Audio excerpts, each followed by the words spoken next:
What's going on, everybody? This is Almost Counts Collectibles, and in today's video we're going to be going over the original Mighty Morphin Power Rangers. These are the Automorphin Fliphead Rangers from when the series first debuted here in America. We're going to go over each one of them, check them out, we're going to talk about them a little bit, but first, cue that sweet theme music. After 10,000 years I'm free! It's time to conquer Earth! Alpha, Readers Escape! Recruit a team of teenagers with attitudes!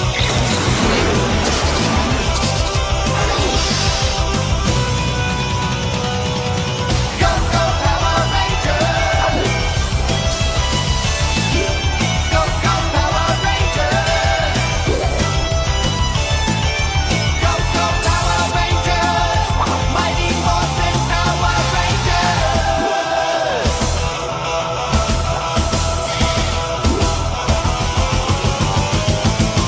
Go, go, Power Rangers! Go, go, Power Rangers! Go, go, Power Rangers! You mighty Morphin Power Rangers! Alright, probably one of the best theme songs of all time. That was the original intro for the Mighty Morphin Power Rangers. Now we're going to start looking at these toys. Now over here to my right, I have all 5 original Rangers in their original sealed packaging, and they are all currently in Zolo World protective cases. So we're going to look at the packaging that the figures came in, and we're also going to check out the figures themselves. Now the figures that you see in front of you are my actual childhood toys. These are the original figures I got when they very first came out when I was a kid, and I played with them, and I must say that I am very surprised at the quality of these figures and how well that they actually held up. So we're going to talk about each Ranger. We're going to start from left to right. We're going to start off with Trini, the Yellow Ranger. And first up, we're going to go ahead and take a look at the packaging. Now for Trini, we'll look at the front and back, but since the back on all of them are the same, after Trini, we're not going to check out the back of the packaging. But the coloring on these packaging figures, like, it's amazing. There's so much color. Every time that I see anything that has to do with original Power Rangers, I mean, right off the bat, just by the colors, you can tell what these are. I mean, these are original Mighty Morphin Power Ranger figures. So the packaging I thought was great. They did an outstanding job.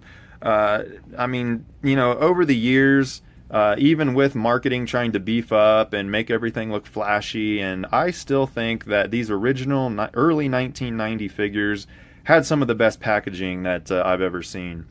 So as you see with each figure, you would always get the golden tattoo. That's an actual one of those little wet tattoos that you could apply to your skin. Personally, I would have preferred an actual gold looking power coin, because that is what that's supposed to be. It's a gold power coin, but it's a tattoo. But I'm glad we got something rather than nothing at all. I mean, they could have not included anything that had to do with the power coin. They did, trying to appeal, you know, to children, including tattoos and things like this. That's all well and good. But personally, I would have preferred an actual golden coin and them just sell the Power Morpher separately. And you had to buy the Rangers to get all the coins. But that's a separate video. We'll talk about the Morpher later. As you can see, each Ranger came with their weapons. Trini has 2 individual weapons. She has the 2 power daggers. And every Ranger also came with the Power Blaster. Now you will notice that the weapons and the blaster are not colored properly in accordance with what they looked like in the show. All the weapons are a solid gray, and all the blasters are a solid white. Now, of course, it would have been better to have these their correct coloring, and figures that they are now rolling out today are coming with properly colored weapons and things of that nature. It was better to get these things than to not have them at all, but it would have been better if they would have been their correct color. Now over here, let's talk about the Rangers. The figures look great, and the fact that they included this auto-morphing function where you can make it look like they're morphing back into action from having their helmet off, and for the most part, all of the sculpting of the heads, for what it is, they're actually pretty accurate. I mean, they look pretty good for what they are. The only difference between the show Power Rangers and the toy Power Rangers, as you can tell on the chest right here of every Ranger, right there it is, they have the power coin emblem of their Dragon Zord, well, their Dino Zord, Dragonzord will come later. Tommy will come later. We'll be doing him in a separate video. But as you can see, they all have their Dinozord on their chest instead of just the solid white diamond. And none of the Power Rangers in the show have that on their chest. So other than that, they're pretty show accurate. Now, even in the picture over here for the automorphing, you can see that they don't have that Dinozord emblem on their chest. So had they not have had that, they would have been pretty show accurate. But they do have that, so, you know, just one little added thing to the toys. I don't think it necessarily takes away from them. They still look awesome, but it doesn't necessarily make them very show accurate. Now down here at the bottom, it had the Power Rangers emblem listed, and then it said Power Ranger with their name, and this is Trini. So let's check out the back. Now on the back of every figure at the top, it shows how to combine each Ranger's weapons into the Power Blaster, which is awesome. All of these weapons actually do combine into the Power Blaster. Right over here, it shows how the automorphing function works, and we'll get to that in just a second. It shows each Ranger out of helmet, and to include Tommy over here, and Tommy's going to get his own video next. But even in this picture, as you can see, all of the Rangers have a show accurate look with the solid diamond instead of the Dinozord emblem. But, like I said, doesn't necessarily take away from them. I think they still look great. And then at the bottom it has all of the evil space aliens that you could collect and fight against. Now, Season 1, we're going to do a separate video just for all of the villains. And Season 1, I think, probably had the most villains ever released than any other season of Power Rangers. There were a total of 12, I believe, when it was all said and done. I thought they were great. I'm glad we got a lot of villains. I am assuming maybe because of sales of the villains that some just didn't sell very well, that they decided to reduce the number. And I'm pretty sure they cut that number in half for Season 2. I think they only released 6 villains for Season 2, which was a bummer, but the villains that we did get were pretty good, and we'll see them in a later video. So there is the back of the packaging. The packaging in all, I think, looks amazing. Now, for all the other Rangers, we won't check out the back because they're all the same, but we will check out them packaged in the front. All right, let's start off with Trini here. Now, like I said before, these are my original toys that I played with growing up. And overall, I have to say that the quality of these figures was outstanding.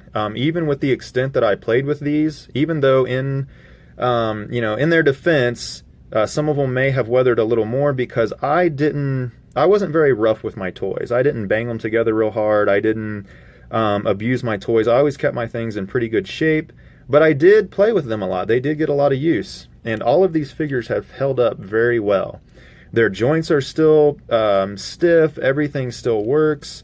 All of the articulation on these figures was pretty good. I mean, these joints are still pretty stiff on Trini. They're not just like flopping around. The arms, the articulation on the arms was outstanding. You could pose them pretty well. And then for the automorph function, it's functioned by a spring. So basically you cock the spring back and compress it when you flip them into their non-helmet view where you can see their actual human head. And when you depress on their little power morpher right here in the front, when you depress that down, it drops their chest out of the way so that that spring can be pushed and it spins their head up. And then to put it back, you simply push it back, release the chest so that it grabs a hold of the base right here, holding that in place. And then once again, when you simply drop that down and release it, it flips the helmet version up from the back, and there it is. Now each toy on the back, it says Bandai, it says they were made in China. They have their holster over here where you can put their power blaster. And each one of their weapons can actually be held in their hand. All of the weapons have a little hole cut out, and there's a little peg on each of the Rangers' hands. And you simply slide it in the gap between the thumb and the fingers right here, and then you place it over that peg to hold it in place, and that is how they hold their weapons. And that is Trini, the Yellow Ranger. So we're going to set her aside. Next up, we're going to talk about Billy. One of my favorite Power Rangers. Mainly because my favorite color was blue as a kid, and it still pretty much is. But here's Billy in his packaging. Same stuff is included. You get a power coin tattoo of the Triceratops. You get his power lance that comes in 2 pieces so it can go into the power blaster form. You get the actual blaster over here, the white one that goes in their holster. And you have Auto Morphin Power Rangers Billy. And there he is with his glasses. Very good looking packaging. Alright, we're going to set Billy aside and look at the figure itself. Now, Billy is the only figure that I have that has a joint that is slightly loose. Now, it's not terrible, but his leg right here isn't quite as stiff as all the other Rangers are, but everything still works great. It's just at the bottom, right there, just for that motion, it is just a tiny bit loose. Not too bad, though. I can't complain for how old these figures actually are. Now, with Billy, his power lance isn't really as long as it should be to be show accurate. And the pegs, as you will see on the toy, are located at the bottom and at the top. So if you put it in one of those pegs, it looks kind of funny because naturally, for a more natural look, he should be holding the power lance kind of in the middle, but you can still make that happen as I have right here. You can still make him hold the power lance right there and it won't fall out. I mean, you can move it around and everything like that. But it would have been nice to be able to have him hold that power lance more in the middle. So we'll go ahead and check out his auto-morphing function. There is Billy in his human head. And there is Billy morphed back into action. And that is the Blue Ranger, Billy. Alright, moving on. None other than the fearless leader, Jason, the auto-morphing red Power Ranger. We'll check out his packaging. So right here is Jason. We'll check him out real quick. Auto-morphing Power Ranger Jason, the Red Ranger. Once again, packaging is outstanding. The face mold for Jason, I think, is pretty spot on for what it is. Looks great. There is his power tattoo. And he comes with his mighty power sword and his blaster. So we'll set that aside and check out his actual figure. Jason has aged very well. All of his joints are still very stiff. So stiff, in fact, you got to put a little oomph into moving them because they stay in place very well. All the joints are still good on Jason. His power sword right here is held where it should be, and it looks pretty spot on. It just is not the accurate color. And then, of course, we have Jason's automorph, and he has morphed back into action as the Red Power Ranger. A lot of people's favorite when the show first came out. I think Austin St. John was one of the best Power Rangers we ever got. Alright, moving right along. Next up we have Kimberly, the Pink Ranger. We'll check out her packaging real quick. Alright, we have Kimberly. Over here, once again, the face sculpting, not bad. I don't think she's as on point as some of the other Rangers, but it still looks good. She even has her pink headband and her hair over here. And she comes with her pterodactyl power coin tattoo. Auto-morphing Power Ranger Kimberly, and there she is in her packaging.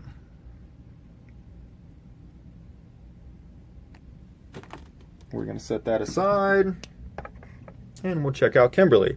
So Kimberly, she comes with her power bow. Her power bow is held in her hand right here, right where it should be. Underneath, she also has all the additional pegs on her power bow to hold the other weapons for the Power Blaster configuration. We'll look at that before we end the video. She comes with her blaster over here. And once again, she has weathered very well. All of her joints and everything are still pretty stiff. All of her articulation. And for an early 90s toy, I was very surprised at the articulation of these toys. I mean, it's pretty good. And there is Kimberly. Got her pink headband up here and her hair.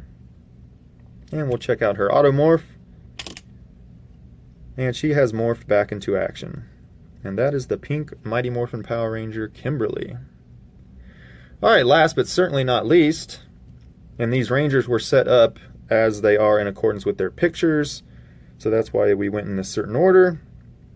And here is Zack.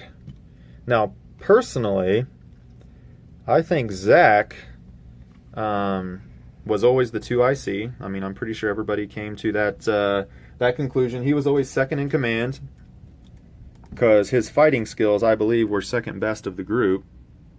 And there is Zack's packaging. Over here, once again, not the best face sculpt of all of the toys, but it's still pretty good for what it is. He comes with his Mastodon golden power coin tattoo. He has his power axe, his power blaster, and then there he is, the Black Ranger himself, Zack. Automorphing Power Ranger Zack. Alright, let's set that aside. Alright, and once again, Zack held up very well. His joints are still very stiff. And I almost automorphed him already. Articulation, all of the joints up here on his arm and everything are still very good. Got the power blaster in here. We have his power axe. Now, the only broken thing on all of these figures is actually something of Zack's. It is his power axe, and that is from transforming it back and forth from the power blaster all the time. And what broke was the little peg right here on the very end of his power axe that turns into part of the power blaster. That is the part where the power bow goes on. It eventually broke off, and all I had to do was take some super glue, put it back on there, and it held up pretty well over the years. So we're going to go ahead and automorph Zack back into action, and there is Zack the Black Ranger. Alright, so that is all of the Power Rangers morphed into action. These figures look great. I have some of the best memories of my childhood playing with these toys. I thought overall, amazing quality, amazing look. I thought they nailed the original Mighty Morphin Power Rangers. I mean, they're outstanding. Now, I'm going to show you real quick that Power Blaster. So what I'm going to do is I'm just going to take all of their weapons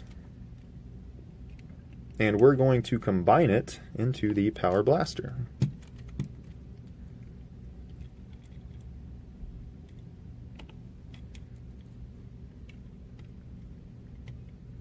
And I'm sure all of you guys transforming these over the years, if you actually played with these toys, your toys might be a little worse off. I think the first thing that goes on these toys, especially if you bang them together or you drop them or anything, is the paint starts to kind of wear off, mainly the chest area. But overall, I think these were very durable toys. Now, you might disagree. Maybe yours didn't hold up as good as mine. Please feel free to let me know in the comments if you feel that's an unfair assessment. But like I said, I wasn't that rough with my toys. So all we have to do is put the power bow on the power axe. We are going to separate Billy's weapons. Power lance does come in half. Alright, in the middle, closest to the power blaster, you put the power lances.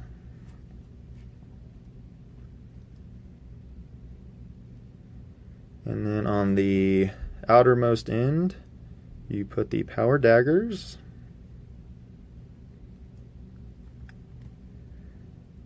And then on the very top, we are going to place the power sword. Now the power sword actually goes into a different peg. It does not connect to the power bow. And we have the power blaster. Now, since you can convert the power axe into the actual blaster mode, it already has a peg there for Jason to hold. And surprisingly enough, the blaster, I always thought the blaster was going to be too heavy, and it would always make Jason fall forward. But it's not. With as stiff as those joints are, Jason can actually hold the power blaster and still stand up just fine. So the fact that all the weapons combined into the actual power blaster, and they can be held in the Ranger's hands and everything, I thought that was awesome. Very, very good addition. They could have very easily not made those weapons combine, but they did, and there it is. Now that is the original 5 Mighty Morphin Power Rangers. The next video I'm going to do is going to cover Tommy himself, the Green Ranger. He's going to get his own video, and we're going to do a review of Tommy. Now I'm going to do a review of all of the Megazords as well from Season 1. So we'll do them in a different video. But that has been the original 5 Mighty Morphin Power Rangers. Personally, my opinion, some of the best toys of the 90s were the Season 1, Season 2, I mean even all the way up to Power Rangers in Space. Great shows, great toys. I thought the Mighty Morphin Power Ranger line and Power Rangers in general is one of the best toy franchises of all time. Right in there with the Transformers and other famous toy lines. I think they're outstanding. Let me know what you guys think in the comments below about these figures. Maybe you totally disagree with me. I want to hear you guys' thoughts about it, and just let me know what you guys think. That's what this channel's for. So until next time, everybody, stay tuned for that Green Ranger video. It'll be coming out soon, and I'll see you next video.